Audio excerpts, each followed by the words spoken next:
Thank you, Sophie. It's really great to speak this evening about some of the progress we've made in just such a really rapid time, being able to respond to this COVID-19 pandemic. So as I can show here, we've been supported so far by the King's 20 Accelerator at King's College London. We've managed to receive funding by Innovate UK to rapidly develop our project, and we're now being supported by Alderley Park to take this further. And I want to start by, I think, what really makes Vivisco very, very different, and that's really its people that founded it. So Vivisco has been founded by myself and Dr. Christopher Russell. Now, there's something really interesting about both of us is that I'm a biologist and Chris is an engineer. This is a little bit like yin and yang. So it means we can have countless arguments over Zoom these days about what's more important, engineering or biology. But what this means is that we're developing devices that have thought about the biology. And this is no more important than in photodynamic therapy. Let's see if it moves on.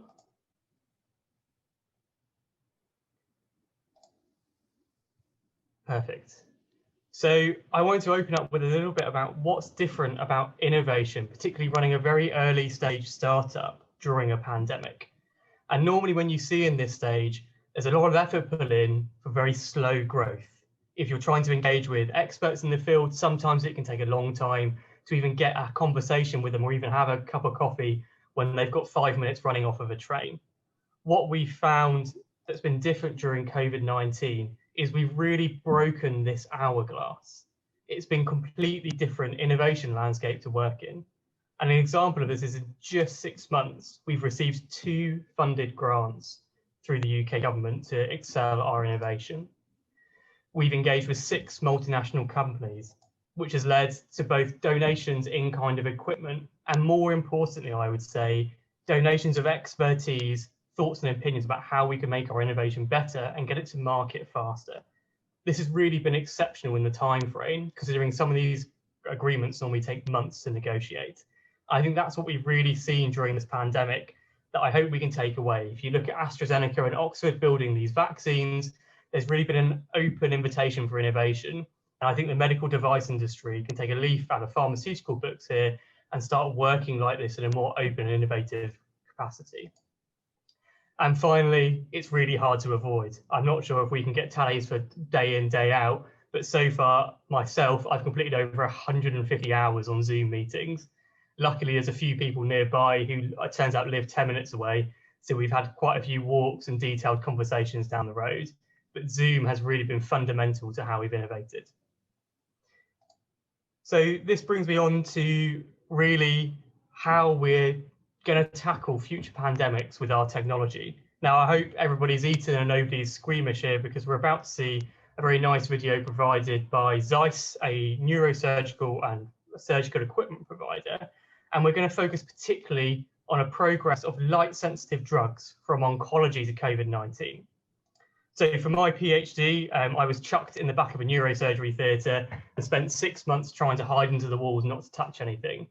While I was there, I really got fascinated with these light-sensitive drugs. So what you're seeing now is a remover of a brain tumour, and they're going to switch in a minute, and you're going to see this bright red fluorescence through.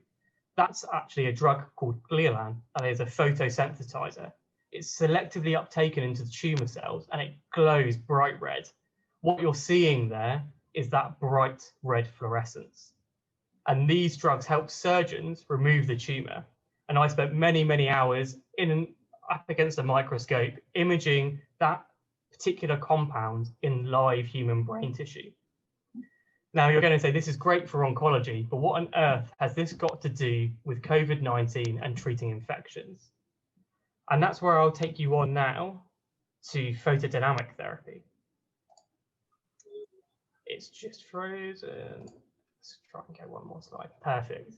So not only do these drugs glow to help surgeons remove the tumour, but they're also a treatment for cancer, particularly at the tumour cavity or tumour periphery. And basically what these light sensitive drugs do is they're activated, again with light, and they produce reactive oxygen species. Now these act as basically a little bit like chemotherapy, and they go through and they damage the cell membrane. And what happens here is the cancer cell membrane gets destroyed from the production of these reactive oxygen species. So when the COVID-19 pandemic hit, this is what we were choosing. We were looking particularly at oncology, but we got together as a team and said, hang on a minute, we're an early stage company. We should be able to try and switch technologies quickly to really focus on where it's needed. And we did just that. So you can swap that cancer cell for a virus or a bacteria cell because they have the same lipid membrane around the outer shell. And we can still use the same clinically approved dyes that are already in patients, shine the light on them, get these reactive oxygen species produced and damage those viral membranes. Hence, we've actually got a first in-line treatment for both bacterial and viral infections. So there's a problem here though. High throughput screening isn't well sorted for light emission. This is where engineering meets biology and biology gets a little bit stuck.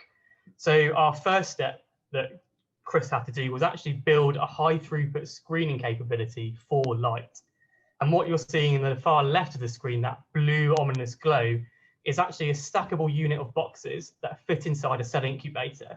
This means that you can run your cells in a rapid in vitro screen. We can have multiple wavelengths running at one time, and the cells are quite happy in their normal environment with that carbon dioxide. This means that we were able to really quickly screen multiples of these compounds that are really importantly already clinically approved. So they were already showing safety in patients to show which ones would work against COVID-19. And we did exactly that. And I'm going to walk you through slowly this slide, what you're seeing here. And what you need to know is basically that the green is a green fluorescent protein tagged coronavirus. We screen a variety of compounds on the top hand side and we've not exposed them to light. So these are just normal mammalian cells co-cultured with a virus.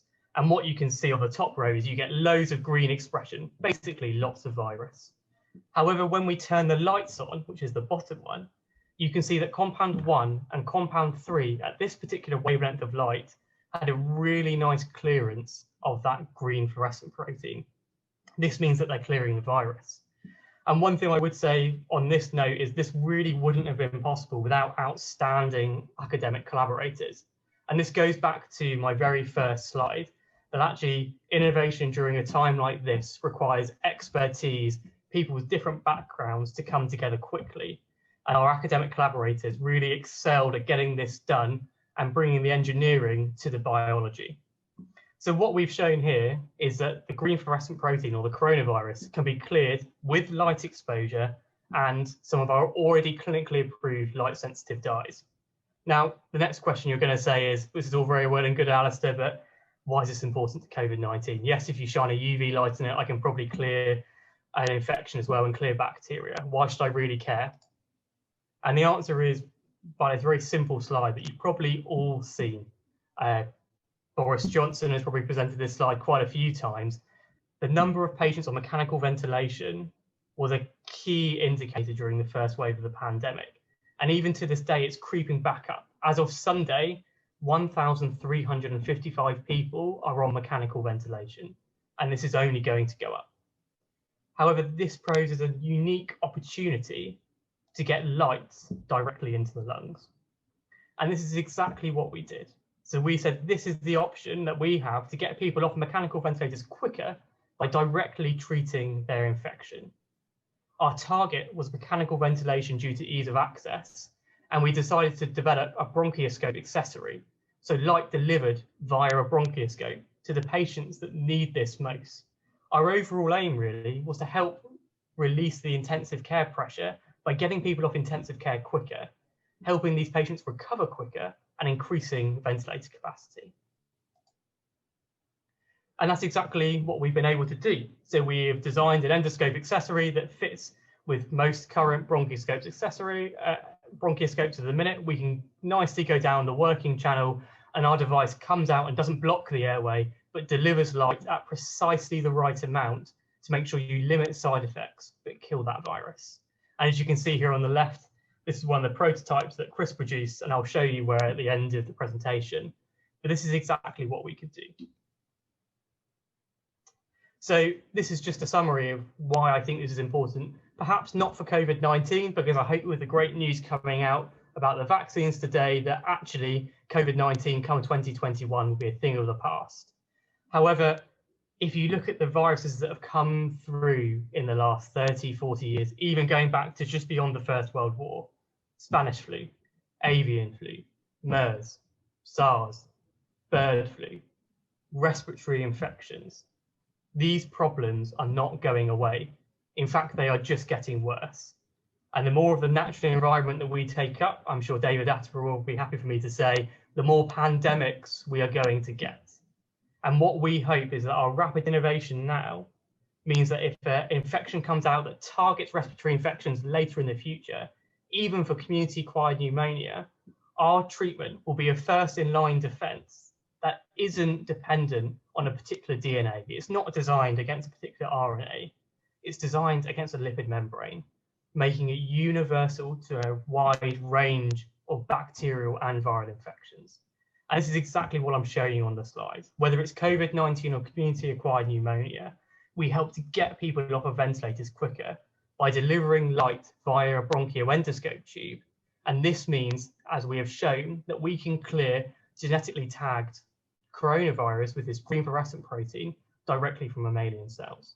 Now, in the future, we're going to take this on into in vivo, and I hope that these products will be MRHA approved to give us a few years to get there, but in time for the next pandemic. And now I want to end going back to what innovation really means during a pandemic, and to really start thanking some of the expert collaborators that we've worked with, particularly our university collaborators and exceptional PhD students who've been able to rapidly do this work. But I think what innovation means during a pandemic is really highlighted on our next slide. And this is my co-founder, Chris, who used to have a very nice lab in engineering space provided by one of his academic collaborators. However, this was taken away in March 2020. So a lot of the stuff that you're seeing here in prototype format is actually built in his really, really messy garage. I think he needs to get this sorted. He's looking particularly grumpy here because it's probably a little bit cold, which is why he's got a hat on. But I think this is really about what innovation says to me during a pandemic, is actually you don't need really high-end equipment to do lots of stuff. You can get on and get stuff done to build prototypes, to get grant funding, to get the backing of people who can make your fully functioning device. And this is exactly what we did here. And I think Chris's wife will be very, very happy when he returns to his nice engineering lab and gets out of the garage. But again, I need to somehow really, really emphasize a lot of this work could not have been done without the exceptional collaborators that we've really been able to engage with and really drive our work forward. And that's it. Thank you very much.